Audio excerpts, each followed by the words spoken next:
Hi friends, welcome to my YouTube channel. ഇന്നിവിടെ ഞാൻ തയ്യാറാക്കാൻ പോകുന്നത് എഗ്ഗ് ബുർജിയാണ്. ആദ്യമായിട്ട് ഞാനൊരു പാൻ എടുത്ത് വെച്ചിട്ടുണ്ട്. അതിലേക്ക് കുറച്ച് എണ്ണ ഒഴിച്ചു കൊടുക്കാം.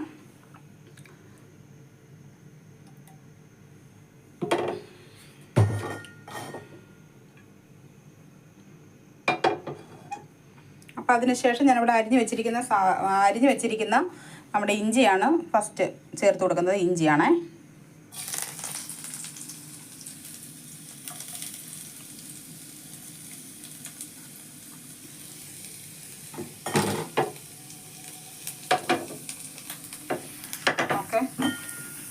അതിനുശേഷം ഉള്ളി ഇട്ട് കൊടുക്കുന്നു.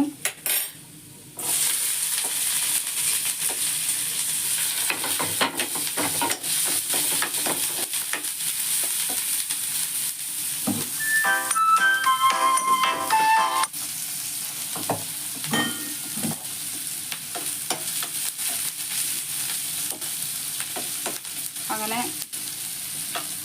എഗ്ഗ് ബുർജിയാണ് ഉണ്ടാക്കുന്നത്. അപ്പോൾ അതെല്ലാവരും ട്രൈ ചെയ്യണം.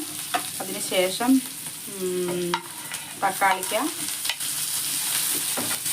അത് ചെറുതായിട്ട് അരിഞ്ഞ് വെച്ചിരിക്കുകയാണ്. അപ്പോൾ അതൊന്ന് വഴന്ന് വരുന്നത് വരെ ഒന്ന് ട്രൈ ചെയ്യാം.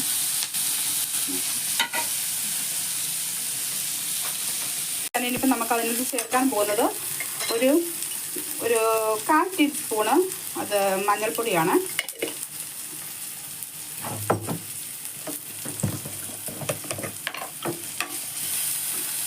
അപ്പോൾ അതിനുശേഷം ചേർക്കാൻ പോകുന്നത് ഒരു 1/2 ടീസ്പൂൺ മുളക് പൊടി.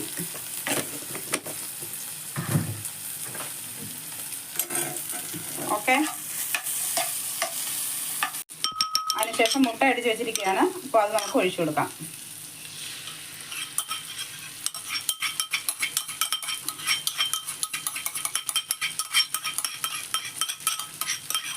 ചെയ്യുക. അതുപോലെ തന്നെ ശേഷം നല്ല നമുക്ക് ബ്രേക്ക്ഫാസ്റ്റിൻ്റെ കൂടെ കഴിക്കാനും ചോറ് കഴിക്കുമ്പോൾ കഴിക്കാനും ഒക്കെ നല്ലൊരു ടേസ്റ്റിയായ ഒരു ഫുഡാണ്. എല്ലാവരും ട്രൈ ചെയ്യുക. അതിനുശേഷം നമുക്ക് അതിനകത്ത് അല്പം അരിഞ്ഞ് വെച്ചിരിക്കുന്ന മല്ലിയില ഇട്ട് കൊടുക്കാം. ദയവായിട്ട് എൻ്റെ ഈ യൂട്യൂബ് ചാനൽ എല്ലാവരും ലൈക്ക് ചെയ്യണം, ഷെയർ ചെയ്യണം, സബ്സ്ക്രൈബ് ചെയ്യണം. നമ്മുടെ മുട്ട ബുർജി ശരിയായിരിക്കുകയാണ്, ഓക്കെ ആയിരിക്കുകയാണ്. അപ്പോൾ നമുക്കത് ഒരു പ്ലേറ്റിലേക്ക് ഇട്ട് കൊടുക്കാം. അതിനുശേഷം ബ്രെഡ് കൂട്ടി നമുക്ക് കഴിക്കാം. ഓക്കെ. അതുപോലെ തന്നെ ഉപ്പൊക്കെ ഇട്ടിട്ടുണ്ട്. നല്ല ടേസ്റ്റി ഹെൽത്തി ആയിട്ടൊരു ഫുഡാണ്. എല്ലാവരും ട്രൈ ചെയ്യുക. മറക്കരുത്. എൻ്റെ വീഡിയോ ലൈക്ക് ചെയ്യണം, ഷെയർ ചെയ്യണം, സബ്സ്ക്രൈബ് ചെയ്യണം, കമൻറ്റ് ചെയ്യണം, ഒക്കെ ചെയ്യണം. ഓക്കെ. എന്തെങ്കിലും തെറ്റുകളുണ്ടെങ്കിൽ ക്ഷമിക്കുക. Okay, bye guys. അപ്പോൾ ഇത് നമ്മുടെ എഗ്ഗ് ബുർജി ശരിയായിട്ടുണ്ട്. അപ്പോൾ അതിൽ ഞാൻ പറയാൻ മറന്നു പോയതാണ്, ഗരം മസാല ശകലം ചേർത്തിട്ടുണ്ട് കേട്ടോ. അതിട്ടാണ് മിക്സാക്കി ഇളക്കിയത് ഉപ്പിടുന്നതിന് മുമ്പേ. അപ്പോൾ അതിട്ട് ഇളക്കിയതിന് ശേഷമാണ് ഇപ്പം റെഡിയാക്കി വെച്ചിരിക്കുന്നത് കേട്ടോ. അപ്പോൾ നല്ല ടേസ്റ്റിയാണ്, നല്ല ഫുഡാണ്. എല്ലാവരും ട്രൈ ചെയ്യണം, ഉണ്ടാക്കണം, അത് കഴിക്കണം. ഓക്കെ. എന്നിട്ട് കമൻറ്റ് ചെയ്യണം. ഓക്കെ.